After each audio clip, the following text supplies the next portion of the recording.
Dominus vobiscum, Lexio Sancti Evangelii secundum Lucarorum. 글로리아 27절과 34절에서 38절의 말씀입니다. 그때 부활이 없다고 주장하는 사두가이 몇 사람이 예수님께 다가와 물었다. 예수님께서 그들에게 이르셨다. 이 세상 사람들은 장가도 들고 시집도 간다.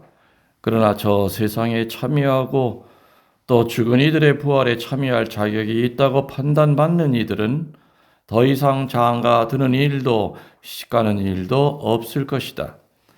천사들과 같아져서 더 이상 죽는 일도 없다. 그들은 또한 부활에 동참하여 하느님의 자녀가 된다. 그리고 죽은 이들이 되살아난다는 사실은 모세도 떨기나무 대목에서 주님은 아브라함의 하느님, 이삭의 하느님, 야곱의 하느님이라는 말로 이미 밝혀주었다. 그분은 죽은 이들의 하느님이 아니라 산 이들의 하느님이시다. 사실 하느님께는 모든 사람이 살아있는 것이다. 베르붐 도미니.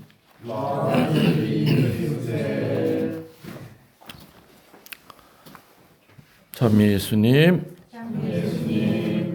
주님의 이름으로 평화를 빕니다.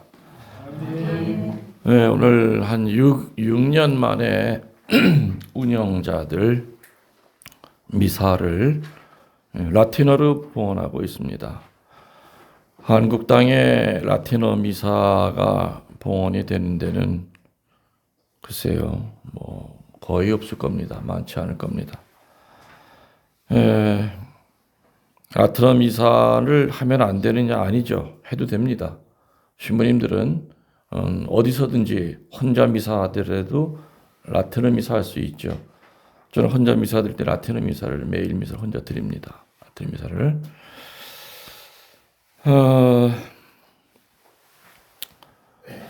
어떤 분이 그 유튜브인가 카페 댓글인가 신부님 왜 이태원 참사에 대한 얘기에 대해서 한마디도 언급을 안 하십니까? 그러니까 도대체 뭘 언급하려는 건지 나 그 얘기를 듣고 나한테 뭔 얘기를 듣고 싶은 건가? 그다음 아무튼 위로를 받고 싶은 건지 하여튼 잘 모르겠지만은 세월호 참사 때도 제가 한 이틀을 밥을 못 먹었어요. 너무 충격을 받아가지고 또 요번에도 사실은 한 이틀 이상은 거의 밥을 먹어도 먹는 게 아니고 너무 힘들었어요. 물론 세월호 참사의 원인, 이태원 압사의 원인, 그냥 현상학적으로 보면은 그냥 사람 많이 모여가지고 이렇게 밀려서 죽은 거야. 세월호도 마찬가지죠. 원인 선장은 도망가고 이렇게 가지고 잡혀 들어가 있는 사람이 있고 애들 정말 많은 애들 죽었고 이렇게 돼 있어요. 그냥 현상학적으로 보면 이렇게 그냥 드러나는 걸로 보면은 원인과 결과가 분명히 있겠죠. 또 책임자도 있어서 벌 받을 사람 벌 받고 있고 지금 또 찾고 있는 중이죠. 근데 저는 세월호 그때 그 세월호 텔레비전에서 그 배가 막 잠기는 모습을 볼 때 그때 어떤 환시를 봤냐면요. 참 그때 무서웠어요. 시커먼 마귀가 그 배를 이렇게 누르는 걸 봤어요. 물로 꿀럭꿀럭 집어넣는 걸. 그때 보고 너무 깜짝 놀라서 그때 나도 모르게 구마기도를 그때 텔레비전을 보고 했어요. 요번에 이태원 참사 그 재방송 그 현장은 죽는 건 바로 못 봤죠. 나도 다전보다 나중에 CCTV 이런 거 유튜브에 그걸 보면서 또 세월호 때와 똑같은 그런 어둠을 또 봤어요. 요번엔 뭘 봤냐면은 그 솥대들을 저녁에 그냥 뭐라 그래 몰아서 집어넣잖아요. 그냥 그 좁은 울타리에 그냥 소가 그냥 수백 마리가 그냥 비집고 막 들어가는 그런 모습. 그거랑 똑같이 이 마귀가 아무튼 그 좁은 골목에다가 무슨 밀어가지고 그냥 사람을 갖다 꽉 가둬두는 그런 모습, 그리고 또 뒤에서 이렇게 미는 모습, 이런 것이 환시로 이렇게 보여가지고 너무 큰 충격이었죠. 그래서 나는 그거를 보면서 지금 우리 소위 세계 7대 뭐 선진국 안에 들어가는 이 나라에 이게 어떻게 보면 중세 시대나 있을 법한 이런 얘기들, 이런 일들이 벌어지는 거, 세월호고 뭐고 전부 다 이런 것들은 물론 뭐 공무원이 잘못이냐, 뭐 미리 예방을 안 했다, 뭐 그 애들 잘못이다, 뭐 여러 가지 말들은 많죠. 그뭐 그렇게 죽은 사람을 위해서 뭐 국가 애도위까지 해야 되느냐, 뭐 여기저기 많이 의견들이 달라요. 뭐 지들이 가서 놀다가 죽었는데, 근데 만약에 자기 자식이라고 그렇게 쉽게 얘기할 수 있겠느냐 이거죠. 쉽게 얘기 못하죠.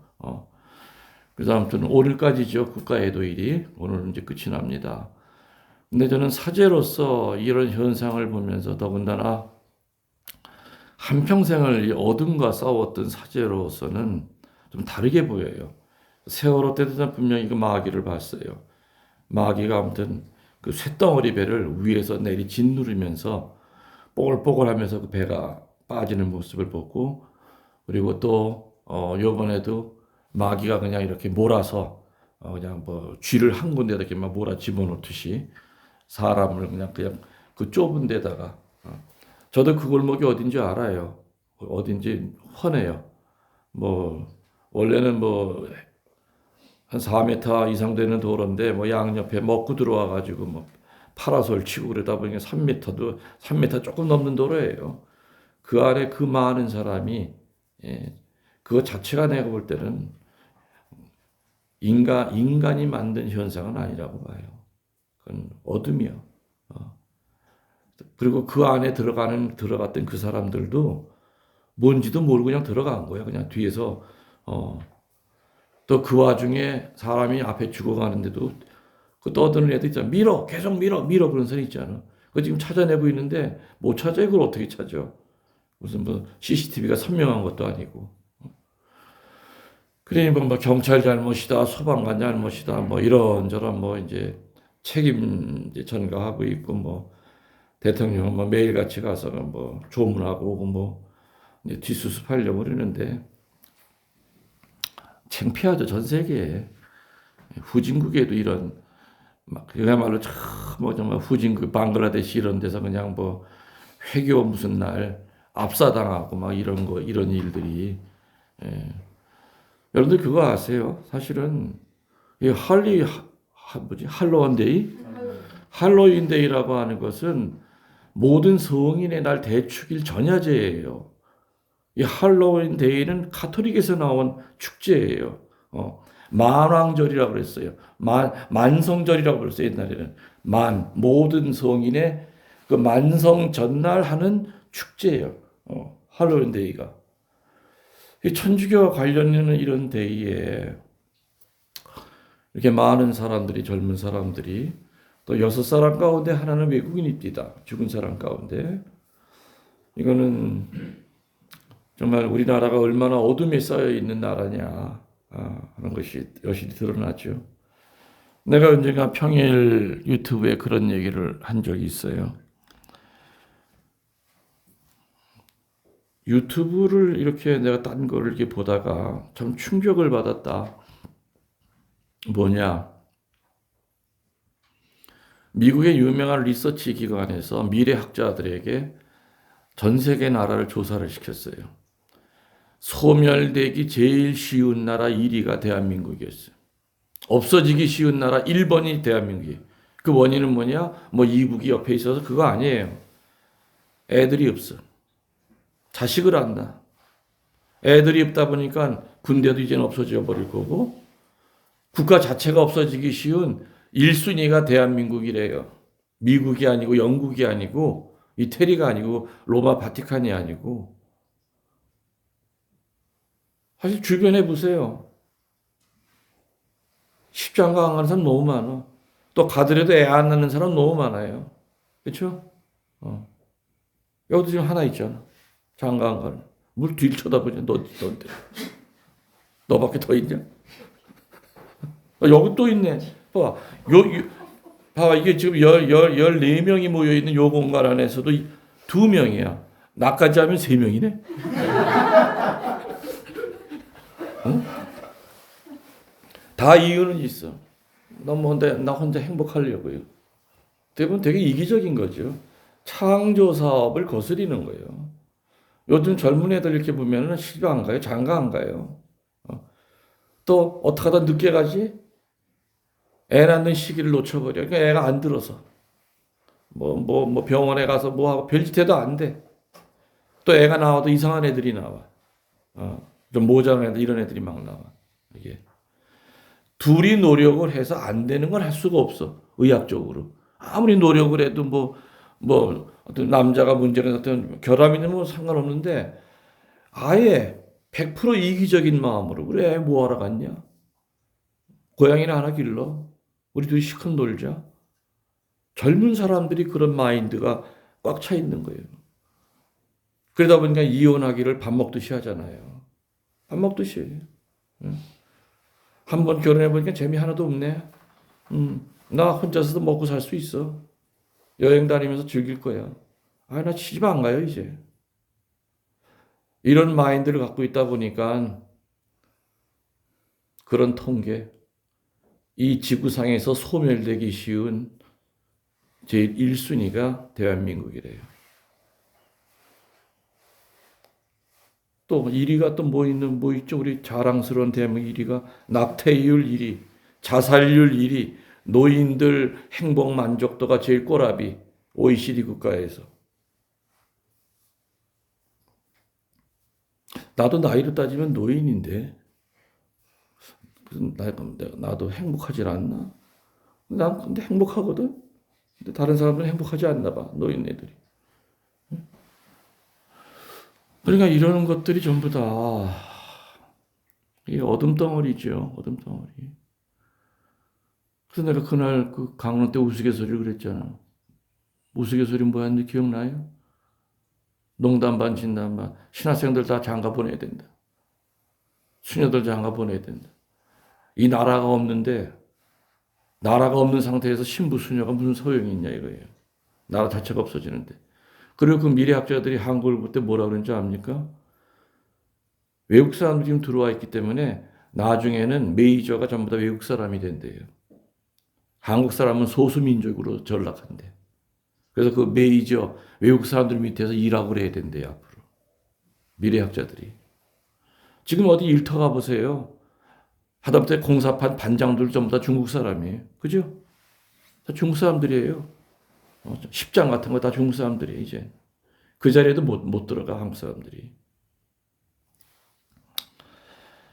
세월호 참사나 이태원에 이런 거, 또 창피하게 세계 1위 소멸되기 쉬운 이런 것들은 그만큼 우리나라가 순교자의 나라고 정말 많은 성인 성녀들이 있잖아요. 나라 인구수에 비해서 우리나라가 얼마나 성인 성녀들이 많은 줄 아시죠? 천주교 역사상 103위 성인 한꺼번에 만든 나라는 대한민국밖에 없었어요. 그때 당시에 역사 이래. 여러분들 자식 있잖아요. 응? 친딸. 네. 딸내미 시집간대? 가서 애기 낳을 거래? 네. 아들은? 네, 가고 싶다고. 애 낳을 거래? 네, 그냥 안 난다는 얘기 안 하는데.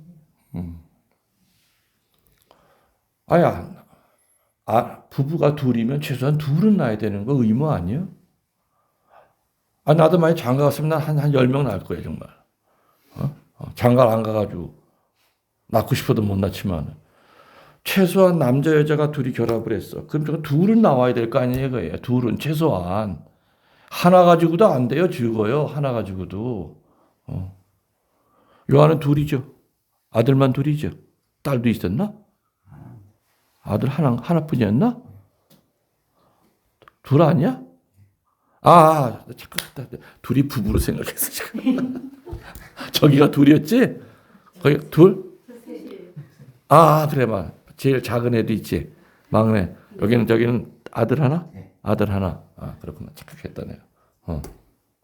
여긴 딸 하나. 출가해서 걔 왜 낳았어요, 안 낳았어요? 지금 5개월째. 아, 그래? 예뻐. 아무튼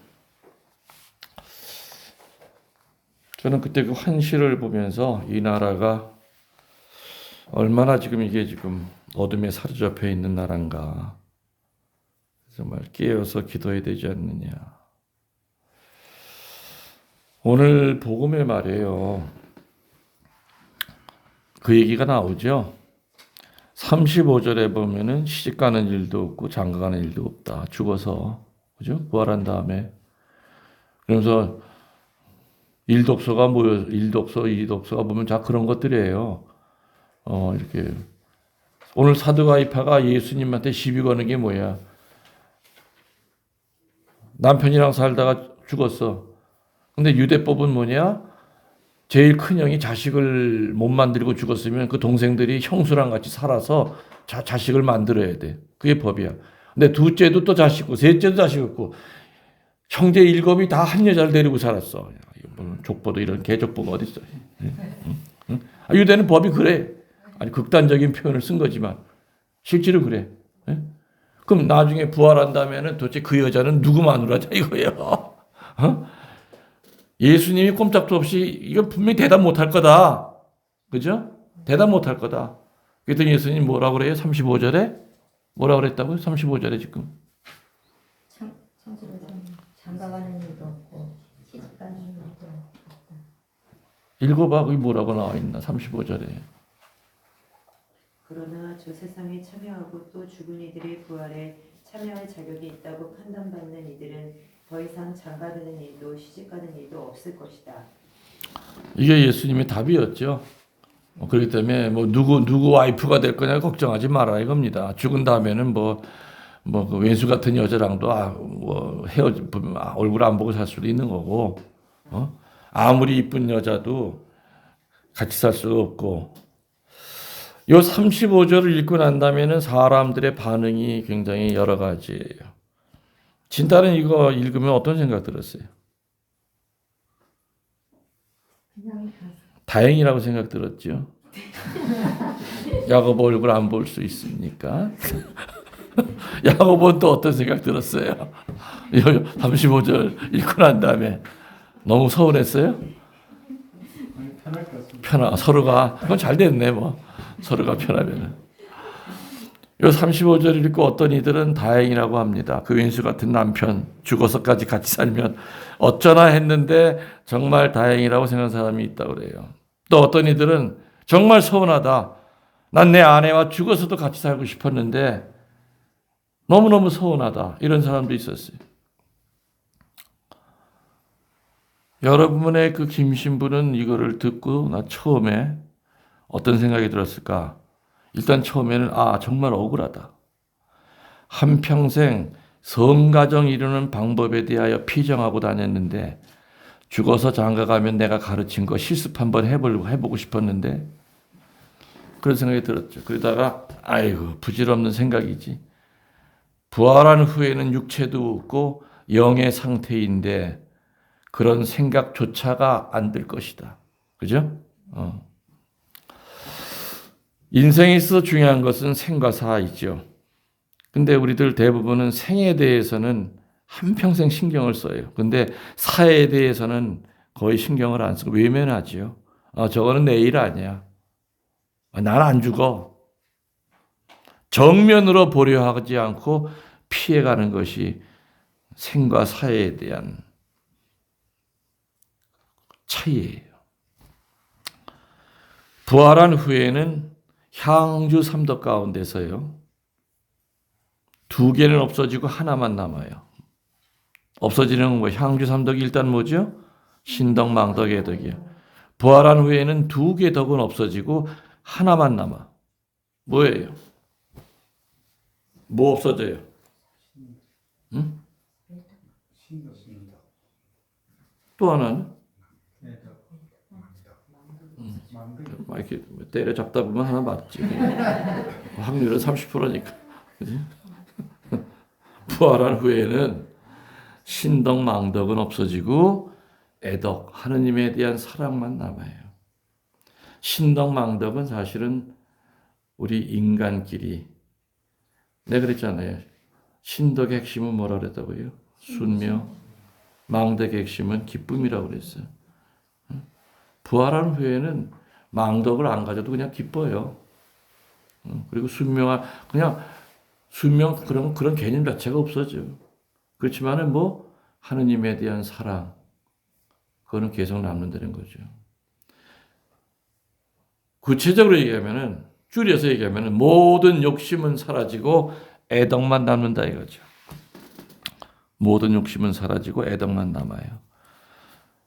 우리가 죽고 난 다음에도 자꾸만 죽은 다음에 세상을 뭐 꽃밭이 있고 아름다운 꽃이 있고 그냥 시냇물이 흐르고 강곡 사제강보다 더 멋있고 여기는 500년이지만 거기 가면 한 2000년 된 느티나무가 뒤뜰에 있고 연못도 있고 그냥 머릿속에 그리는 건 되게 아름답죠. 근데 그런 개념이 아니라는 거죠. 다 부질없는 생각이. 그렇지만은 분명히 고통은 없는 곳이에요. 시가는 일도 없고 장가는 일도 없다.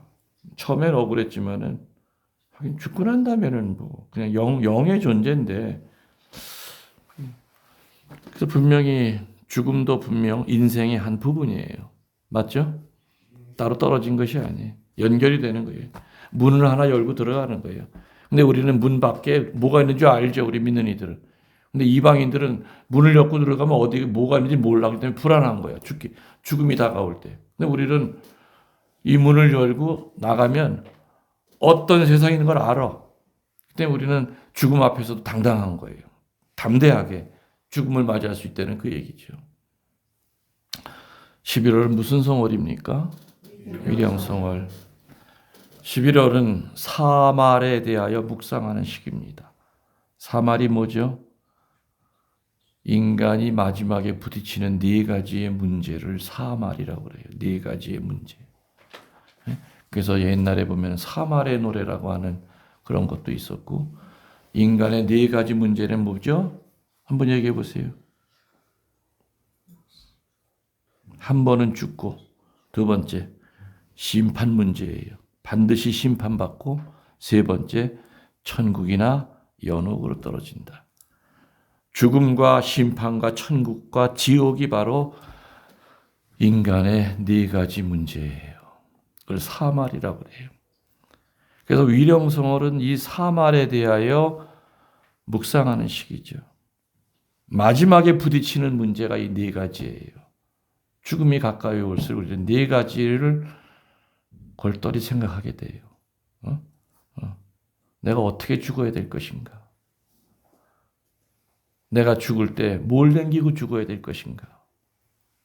내가 죽을 때 어떤 모습으로 죽어야 될 것인가? 죽음에 대한 것을 자꾸 생각하게 되고 그러고 난 다음에 과연 내가 그분 심판대 앞에 섰을 때 얼굴을 들 수 있을까? 그분이 나에게 물어보실 말이 무엇일까? 이런 심판대의 내 모습을 자꾸 생각하는 게 두 번째. 그러고 난 다음에 천국으로 갈 것이냐, 지옥으로 갈 것이냐. 사말.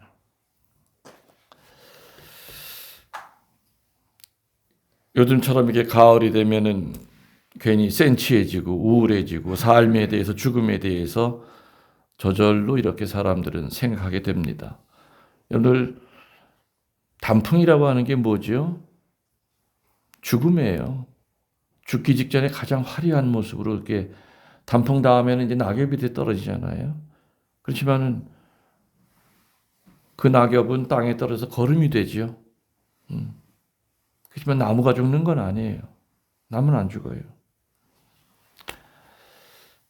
사람이 죽으면 다시 살 수 있을까? 내 곁을 떠난 사랑하던 사람은 어디에 가 있을까? 이런 문제들. 동양에서는 어디 황천 간다고 그랬어요. 고대 애굽에서는 이집트에서는 배를 타고 저 나라로 간다고 그랬죠. 그리고 히랍인들은 시체에다가 돈을 한 입 넣어주면서 노잣돈에 쓰라고 했습니다. 우리 한국도 옛날에 그랬어요. 옛날에 엽전 집에 넣어줬어요. 노잣돈 쓰라고. 이렇게 세상의 많은 종교들은 내세에 대한 막연한 희망을 갖고 있었죠. 고통과 괴로움이 없는 것, 이것이 인류 역사상 모든 종교들이 생각하는 내세에 대한 기본적인 틀이에요. 고통과 괴로움이 없는 것. 이 세상은 사실은 어떨 때는 숨 쉬는 것조차 힘들 때가 있어요. 그래야 안 그래요? 숨 쉬는 것조차 버거울 때가 있어요. 힘들다. 어떻게 360일 어떻게 기쁘게만 살아? 쉽지 않거든. 생각하지도 않았던 많은 것에 공격을 받아. 내 몸인 줄 알았더니 이 세상에 병원에 갔더니 뭐 진단이 내렸어. 뭐 또 진단 내리기 전까지 그 불안한 마음, 초조한 마음. 어떤 얘기 들을까? 응? 또 살아가면서 그 좋았던 추억들이 자꾸 없어져. 기억 상실. 무섭죠, 그런 것들이. 응?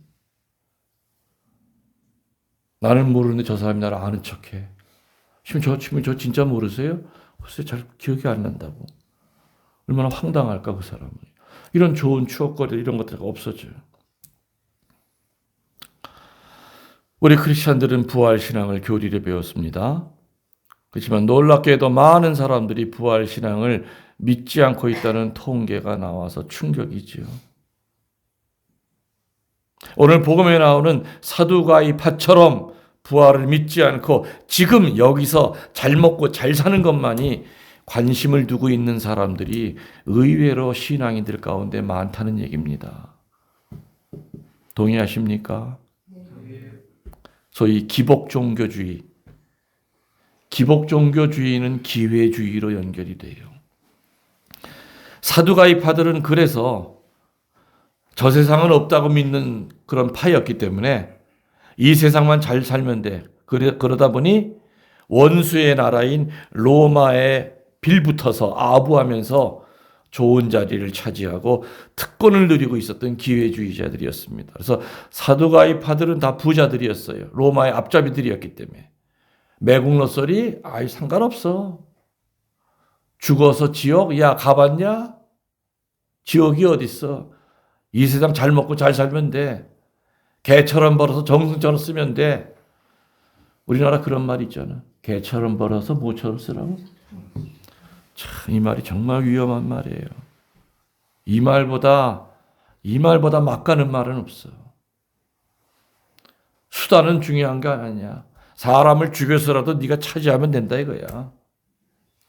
어떻게 개처럼 벌어서 정승같이 쓰라는 말이 어떻게 나왔을까? 이건 전부 다 기회주의자들의 소리죠.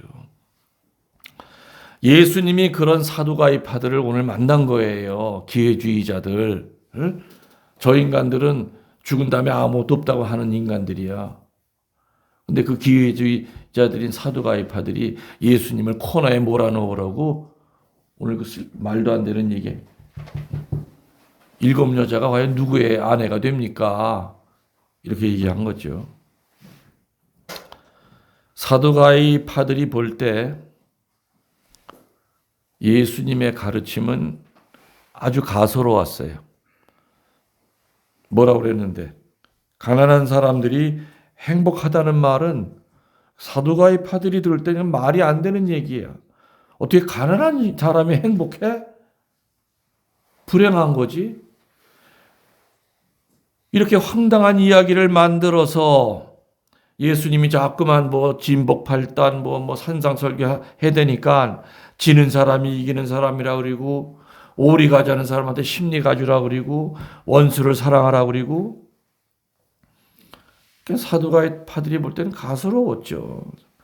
저거 말도 안 되는 무슨 궤변론자다. 예수님은. 부활은 허무맹랑한 것이다. 그냥 웃기지 말라 그 뜻이었습니다. 여러분들 말이죠. 내세가 없고 심판이 없고 부활이 없다면 세상은 과연 어떻게 되겠습니까?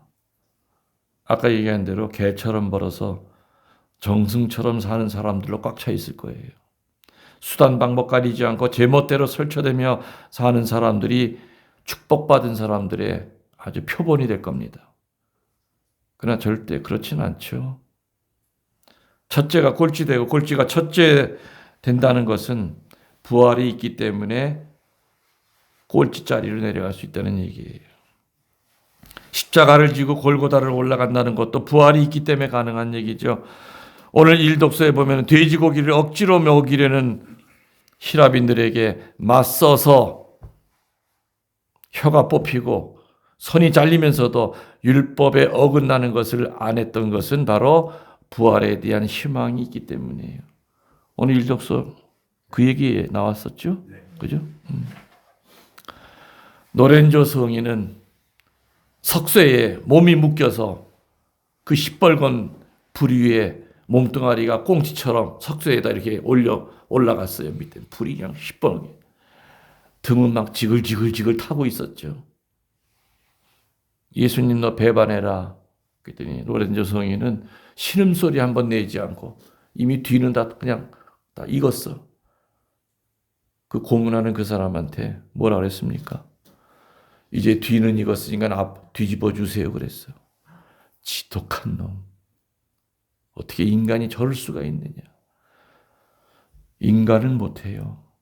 하느님이 함께하면 그보다 더한 고문도 우리 선배들은 이겨내서 살았잖아요. 내가 지난번 복음에 서운동 신자들 혼내키는 거 나왔죠. 3년 동안 길을 쓰고 내 마지막 은퇴 성당 여러분들 변화시켜 보려고 애썼지만 어떻게 아직도 이렇게 파들이 많냐. 새로운 사람 밀어내고 애매하고 앉았고 청주에서 제일 오래됐다고 하고 이 주변에 순교터가 몇 군데가 있어서 수많은 우리 선배들이 목이 잘려 죽었어도 그 여러분들이랑 무슨 상관이냐 이게. 패거리 의식 갖고 사는 그 얘기했어 그날. 너희가 내 몸을 태울 수 있어도 부활에 대한 내 마음은 못 태운다. 이것이 노렌조 성인의 마지막 말씀이었어요. 부활은 죽어서만 되는 것이 아니죠. 오늘 회개하면 나는 부활하는 겁니다. 부활은 죽어서만 되는 것이 아니라 나에게 용서 청하는 사람을 따뜻하게 맞아주면 바로 부활시켜주는 겁니다. 말씀과 성체로 오늘 우리를 부활시켜 주시는 예수님께 참 믿으립시다. 걱정거리가 늘 나를 힘들게 하지만 기도하면서 희망과 기쁨을 갖는 것이 부활하는 것임을 믿습니다. 매일매일 입을 다스리면서 침묵 가운데 분별을 청하는 것 역시 부활하는 거라는 걸 믿으면서 이 미사 계속 봉헌합시다. 아멘.